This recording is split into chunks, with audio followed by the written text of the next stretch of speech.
इस वीडियो में हम करेंगे कक्षा 10 का प्रश्नावली 6.2 का प्रश्न नंबर 10, जो कि इस प्रश्नावली का लास्ट प्रश्न है।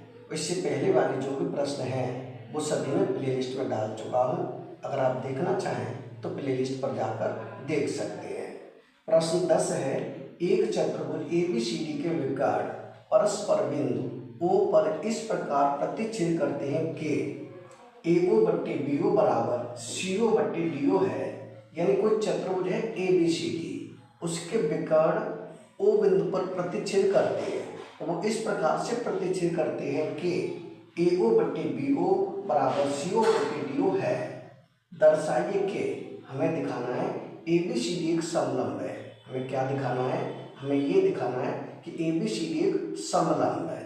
समलंब का मतलब होता है अगर किसी चतुर्भुज की आमने सामने की दो भुजाएं हम समांतर दिखा देते हैं तो वो चतुर्भुज समलंब होता है। यानी कि ये चतुर्भुज दिया हुआ है ABCD, इसमें हमें आमने सामने की भुजाएं समांतर दिखानी होंगी। अगर हम आमने सामने की दो भुजा समांतर दिखा देंगे तो ये समलंब हो जाएगा। तो सबसे पहले हेडिंग लिखेंगे हम दिया है, तो दिया है में लिखेंगे ABCD एक चतुर्भुज है, इसे लिखें यहाँ ABCD एक चतुर्भुज है, एक चतुर्भुज है। उसके विकर्ण एक दूसरे को कहाँ प्रतिच्छेद करते हैं? O बिंदु पर। उसके विकर्ण जैसे AC है और BD है, O बिंदु पर प्रतिच्छेद करते हैं। इसे लिख देंगे जिसके विकर्ण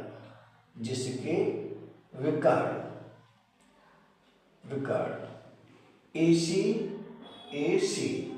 और कौन सा है? BD O बिंदु पर प्रतिच्छेद करते हैं। O बिंदु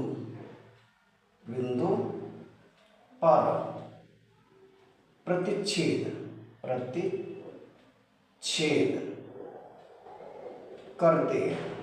करते हैं और इस प्रकार से प्रतिच्छेद करते हैं कि AO बट्टे BO बराबर CO बट्टे DO है। इसे भी लिख देंगे, यानी कि AO बट्टे में है BO बराबर है CO बट्टे DO। इस प्रकार से प्रतिच्छेद करते हैं। अगली हेडिंग होगी सिद्ध करना है। हमें क्या सिद्ध करना है? हमें ये सिद्ध करना है कि ABCD एक समलंब है। तो यह लिख देंगे ABCD एक समलंब है, ये सिद्ध करना है। अगली हेडिंग होगी रचना में क्या करेंगे हम? EO समांतर खींचेंगे DC के, तो इसे भी लिखेंगे रचना में। यानी यहाँ लिखे हैं EO समांतर DC खींची। अगली हेडिंग होगी प्रमाण में हम क्या करेंगे? पहले इसको लिख लें जो हमें दिया हुआ है, तो इसे लिखें AO बट्टे BO। ये दिया है AO बट्टे में है BO बराबर CO बट्टे DO, तो CO बट्टे DO। अब हम क्या करेंगे? इसे थोड़ा क्रम से लिखेंगे, यानी हम इसे इस रूप में लिखेंगे AO बट्टे CO बराबर होगा BO बट्टे DO, इस रूप में लिखेंगे। तो उसके लिए हम इसका क्रॉस मल्टीप्लाई कर लें पहले, यानी कि यह AO इंटू हो जाएगा DO बराबर ये है CO इंटू BO। अब हमें क्या लिखना है? हमें लिखना है AO बट्टे CO।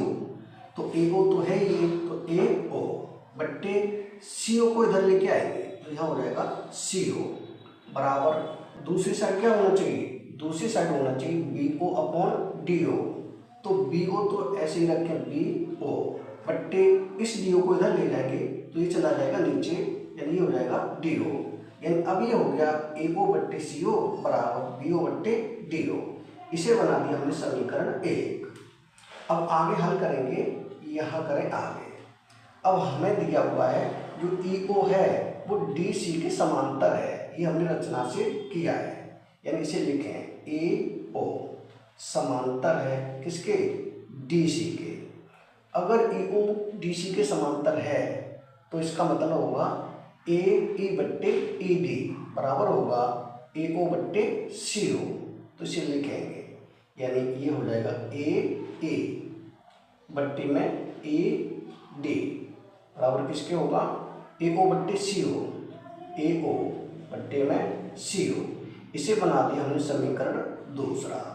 ये किससे हो जाएगा, ये हो जाएगा थेल्स प्रमेय से। तो ब्रैकेट में लिख दें थेल्स प्रमेय, प्रमेय से, ये थेल्स प्रमेय से हो जाएगा।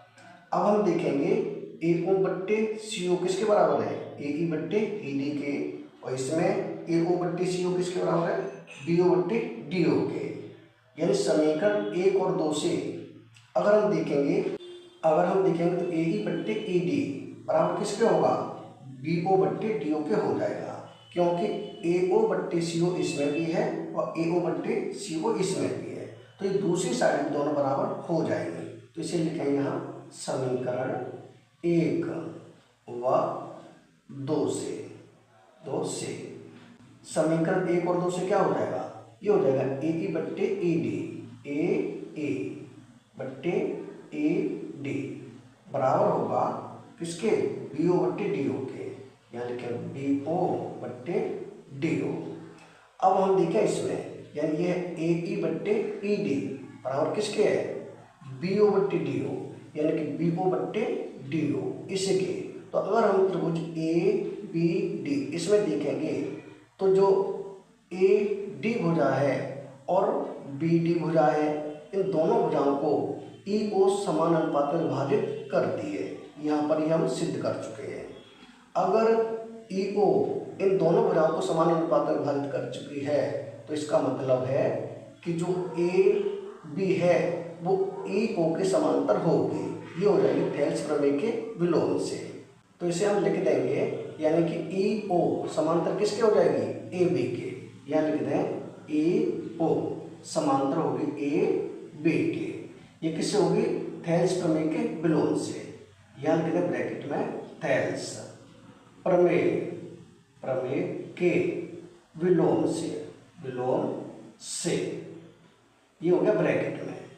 अब हमारे पास है जो EO है DC के समांतर है और EO AB के समांतर भी है, यानी कि EO DC के समांतर है और EO AB के समांतर है। अगर चित्र में देखें तो EO किसके समांतर है, DC के समांतर है और EO AB के समांतर है। इसका मतलब ये हो जाएगा AB समांतर होगी DC के। तो यहाँ लिख दें सीधा, यह क्या लिखेंगे, हम यहाँ लिखेंगे कि AB समांतर किसके होगी, समांतर हो जाएगी DC के, DC। अगर AB समांतर DC है तो इसका मतलब ये हो गया ABCD एक समलंब है। इसे लिख देंगे ABCD एक समलंब है। यही हमें सिद्ध करना था कि ABCD एक समलंब है, जो हमारा सिद्ध हो चुका है, यानी कि प्रश्न नंबर 10 हो चुका है कंप्लीट।